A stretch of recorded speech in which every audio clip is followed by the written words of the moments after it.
All right, so this is game 4 right here. I'm going to show you exactly why Houston was dictating this game from the entire start of it. Okay, despite that third quarter from the Warriors where it looked kind of shaky for Houston, the Rockets were dictating this entire game, and there's a reason why that happened. Okay, first of all, the better defensive team is the Houston Rockets. Okay, they're number 5 overall. Here's Golden State at number 10.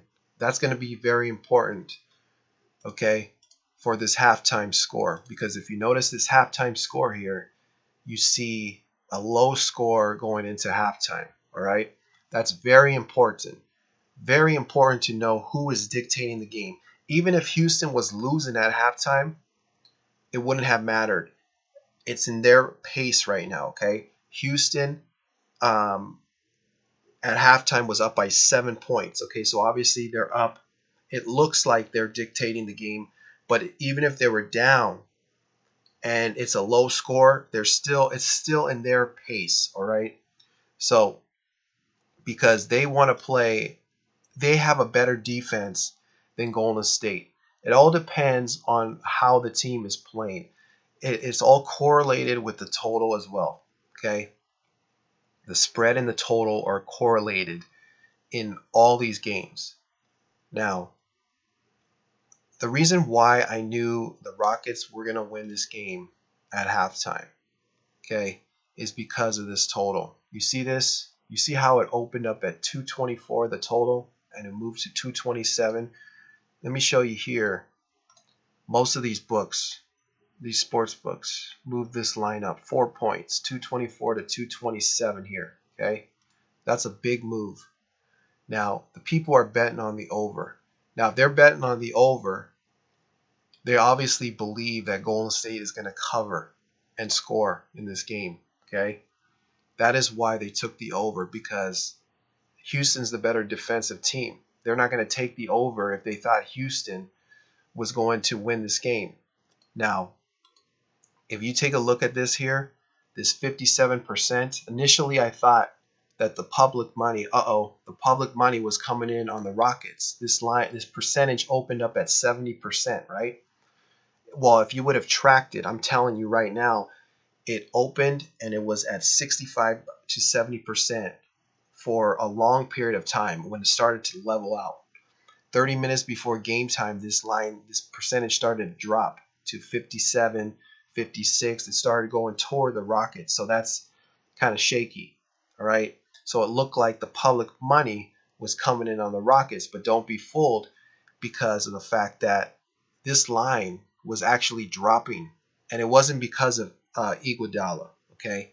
That was already announced before that, okay? So this line, the public was still betting on Golden State, but this line was dropping, and the sports books are not going to move a line for no reason, okay?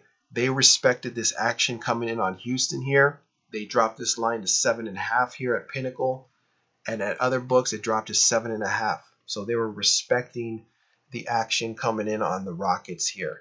So that right there, I knew, factoring in that and the percentage that was coming in on the over here, and this line moving up on the total, I knew that it was going to be in Rockets' favor in that second half. Okay. Now, this 57%, if you wouldn't have looked at everything, you would have thought that the Rockets were getting public action. Okay, which in this case they were not. That is how you read these lines, because the total and the spread are correlated, and they don't want you tracking these percentages.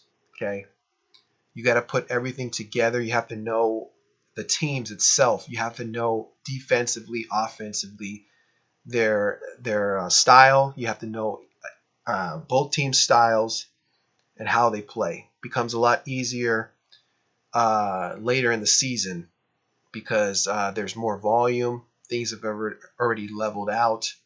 Okay, there's bigger handles. All right, so that's how you figure out. This line on the total went up 3 points, So they're obviously favoring the Warriors here because they're not going to bet, they're not going to take the over. And, you know, if this percentage was dropping, they're not going to take the Rockets and the over. Okay? If they thought, if they're betting the over, this public action, this is not public action here coming in on the Rockets if there's people betting on the over. All right? So that's just something you have to learn. You have to know more about these teams. But basically, that's how it works. Okay. So at halftime, I knew, despite this third quarter run by Golden State, I knew it was still in Houston's pace. And that's why they got it done. You know, they held Golden State to 92 points. All right. So basically, the books still cleaned house on this game. They didn't lose it. They didn't lose at all on this game. Okay. Vegas still made money. All right, so it just depends. It depends on where the money's at, where the perception's at. Now, going back to the actual narrative, the game itself, notice what Chris Paul said after the game. He mentioned Santa Fe, the shooting. So if they end up winning Game 5 in the series, that is going to be the focus. That will be the headline for the city. Okay, city of Houston. That will be the headline. Okay. Now, looking ahead to Game 5, just going from the very start of things by analyzing these teams, okay, and just from a volume of games being played, the psychology of teams, the focus of teams, and how teams react after a loss. Typically, the team that loses a close game like this is demoralized.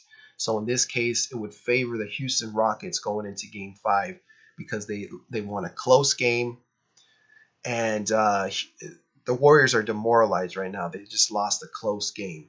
Okay, so normally that is in huge favor of the home team and the team that won and has momentum. Okay, so that is the look ahead for Game 5. We'll have to see what the percentage and what the public does. I don't believe the percentage is even out yet, or the public is even they're not even taking bets on it right now. They haven't tracked this percentage yet for this next game coming, but that will be out by tomorrow. So that is basically it for this video. That's my take going into Game 5. It's going to be a good one. So comment, rate, and subscribe. Thanks for watching my videos. I'll be back with some more videos coming soon. So see you then.